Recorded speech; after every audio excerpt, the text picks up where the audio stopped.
안녕하십니까. 동네 미용실 원장 수달사순입니다.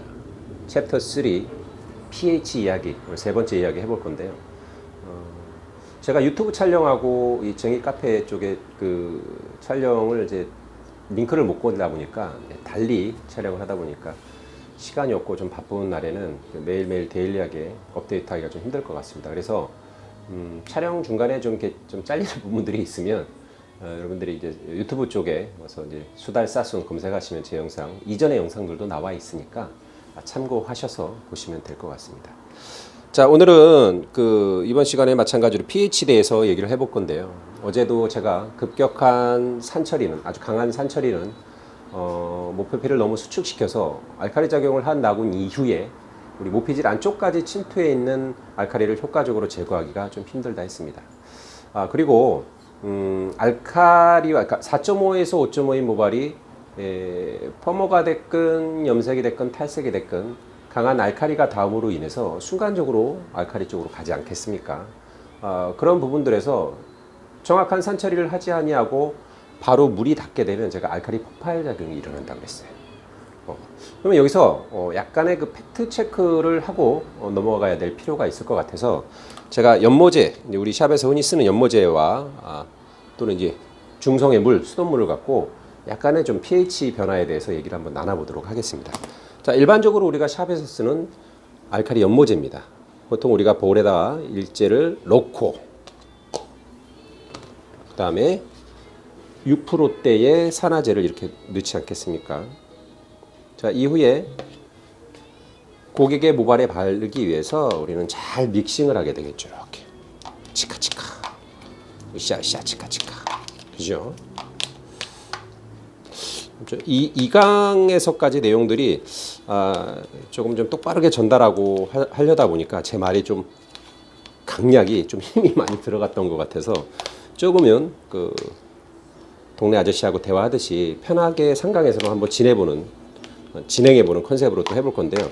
댓글들에 원장님들이 좀 이번 느낌 좋았다, 또는 저번 강처럼 저번 회차처럼 좀 내추럴하게 아니면 또 강하게 이렇게 의견들을 주시면은 제가 참고해서 좀 최대한 좋은 쪽으로 진행해 보도록 노력을 해 보겠습니다. 자, 일제와 이제를 섞어서 우리가 이제 pH를 체크를 해 보면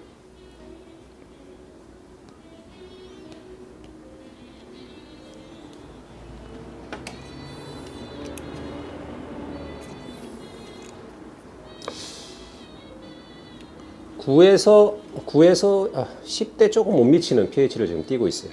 그러면 이 pH가 현재 우리 모발의 상태라고 생각을 하자는 얘기죠. 자, 이 상태에서 염색이 끝난 이후에 물이 닿게 되면 물은 pH가 얘네들보다 상대적으로 밑에 있기 때문에 물이 닿게 되면 뭐 펌제 또는 연모제에 있는 알칼리나 뭐 안 좋은 물질들이 좀 중화되지 않겠느냐 하는 좀 막연한 생각을 갖고 있을 수 있어요. 특히 우리 미용 초보인 분들은. 근데 4.5에서 5.5인 우리 모발에 이 알칼리가 다음으로 인해서 순간적으로 이렇게 강 알칼리가 되어 있습니다. 이게 모발 상태라고 생각을 하자는 얘기죠. 그 이후에 착색의 과정까지 다 끝나면 우리는 샴푸실에 가서 물이 닿게 되죠. 원하는 컬러가 다 착색이 되면 물이 닿게 됩니다.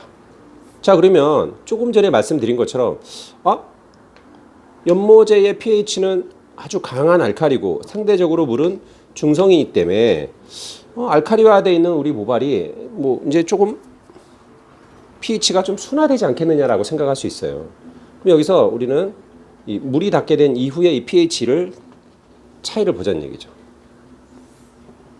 자, 이거는 현재 모발 상태라고 생각을 하시고요. 샴푸실에서 물이 닿았습니다. 자, 어떤 것이 더 진하죠? 상대적으로 물이 단 이후에 모발의 pH가 훨씬 우리가 강 알칼리 쪽으로 치우친다는 걸 알 수 있어요. 이거는 다시 말해서 무슨 얘기냐면 어제도 저번 챕터에서도 말씀드린 것처럼 강 알칼리화되어 있는 우리 모발에 물이 닿게 되면 pH는 상승합니다. 그래서 착색이 끝난 이후에 물이 닿기 이전에 우리는 다시금 pH를 리페어 시켜주는 작업을 하셔야 됩니다. 그것은 비단 뭐 펌어에 국한되어 있는 얘기가 아니라 염색에서도 마찬가지라는 얘기죠. 예전에 아주 쉬운 예로 우리가 그 일반 파마를 할 때 진행하는 그 세척 중화라는 게 있습니다. 근데 제가 이제 교육을 하다 보면 원장님들한테 원장님들이 이 세척 중화를 하시는 이유가 뭡니까? 라고 얘기를 해요.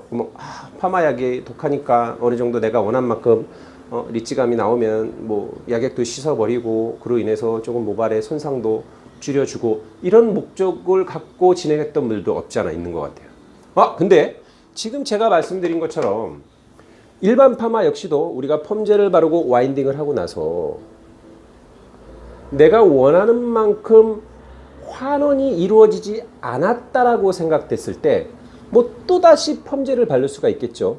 그래서 펌제의 작용 시간은 뭐 일반 펌제나 열 펌제나 마찬가지로 그 펌제가 갖고 있는 본연의 파워가 있다고 그랬습니다. 그러면 원하는 만큼의 환원이 이루어지지 않았다라고 생각이 되면 더 이상의 방치는 의미가 없기 때문에 다시 한번 약액을 도포하는 게 효과적일 텐데 그 이후에 뭐 5분이 지나도 또는 10분이 지나도 워낙 모발이 강모이고 연모이고 키티클이 잘 안 흘려서 펌제가 침투를 자꾸 못하다 보니까 원활한 환원이 이루어지지 않았어. 그래서 그때 우리는 세척 중화라는 걸 하게 됩니다. 물이 닿게 됨으로 인해서 펌어약에 있는 알칼리와 수돗물, 이 중성에 물이 닿게 되면 순간적으로 알칼리가 폭발함으로 인해서 모발 겉표면에 2차 도포까지 했던 펌제가 잘 스며들지 못하는 것들을 순간적으로 알칼리 폭발이 일어남으로 인해서 키티클층을 조금 더 열게 되죠. 그 순간 모발 겉표면에 있는 잔여 환원제들이 순간적으로 닌자처럼 싹 급습을 하게 됩니다. 그리고 마셔 끊지 못한 SS 겟업을 막 끊어주는 이것이 세척 중화의 목표이기도 하지요. 그런데 손상된 모발에 세척 중화를 하면 어떤 일이 일어날까요?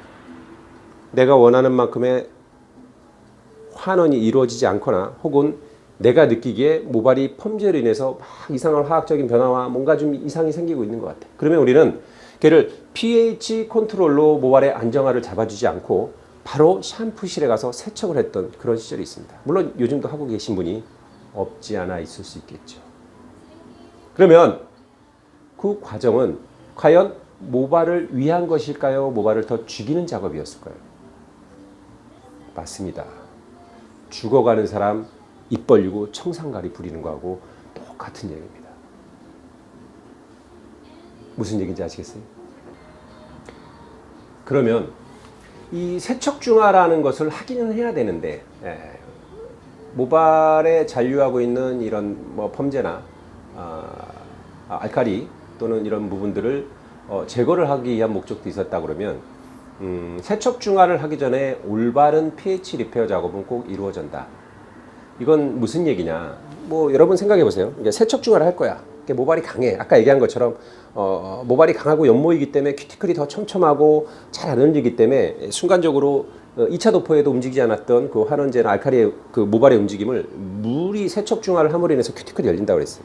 근데 손상 모발은 내가 원하는 만큼의 컬이 안 나왔거나 또는 모발의 손상이 눈으로 조금 육안으로 확인됨으로 인해서 나는 빨리 약액을 씻어내기 위해서 물이 닿는 그런 세척을 했다. 그건 모발에 아주 치명적인 영향을 끼친다고 그랬어요. 그러면 올바른 pH의 작업은 어떤 것을 얘기하느냐?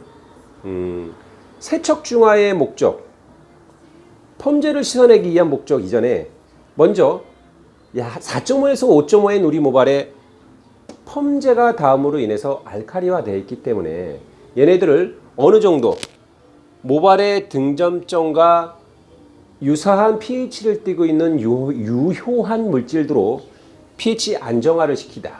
너무 강산으로 우리가 pH 컨트롤을 쓰게 되면 모표피가 급격하게 수축한다 그랬어요. 그죠? 그러면 모발 안쪽에 침투했던 알칼리의 잔유물들도 오히려 또 빠져나오기가 힘든 상황이 됩니다. 세척을 하는 관계에서도. 그래서 우리 모발의 pH와 유사한 제품의 컨트롤 제품으로 세척을 하기 이전에 먼저 모표피를 어느 정도까지만 수축을 시켜놓고 그 이후에 세척을 하게 되면 1차적으로 pH 컨트롤로 인해서 모발 안쪽에 침투했던 알칼리도 어느 정도 제거가 돼 있을 거고요. 세척 단계에서 우리 모발에 필요한 간축 물질이 유실되는 것을 어느 정도는 이 컨트롤이 잡아줄 수 있다. 그러니까 말씀드린 것처럼 너무 강하게 하면 닫혀있기 때문에 간축물질이 안 빠져나오겠지만 중요한 건 알칼리 잔유물들도 못 뺀다고 제가 챕터 2에서 말씀을 드렸었습니다. 그래서 모발 안쪽에 침투한 알칼리 펌제의 알칼리의 유해한 성분도, 좋지 않은 성분도 빼내주고 세척 단계에서 우리 모발에 필요한 간축물질도 유실되지 않게끔 하기 위해서 우리는 이 4.5에서 5.5라는 이 pH의 중요성을 잊지 말아야 되지 않겠는가. 이것은 비단 펌어 과정뿐만 아니라 우리가 염색이나 탈색 과정에서도 나중에 자세하게 말씀을 드리겠지만 여러분들은 항상 우리 모발의 pH가 약산성 4.5에서 5.5인 것을 인지하시고 알칼리 제품들이 우리 모발의 담으로 인해서 발생할 수 있는 영향들 그리고 그 위에 물이 덮어짐으로 인해서 발생할 수 있는 이 알칼리 폭발 정액의 상관관계를 정확하게 이해하셔야 샵에서 시술을 함에 있어서 알칼리 물질들을 다루는 작업 중에 여러분들이 미스하고 모발에 손상을 주는 그런 실수를 최소화시킬 수 있지 않겠느냐.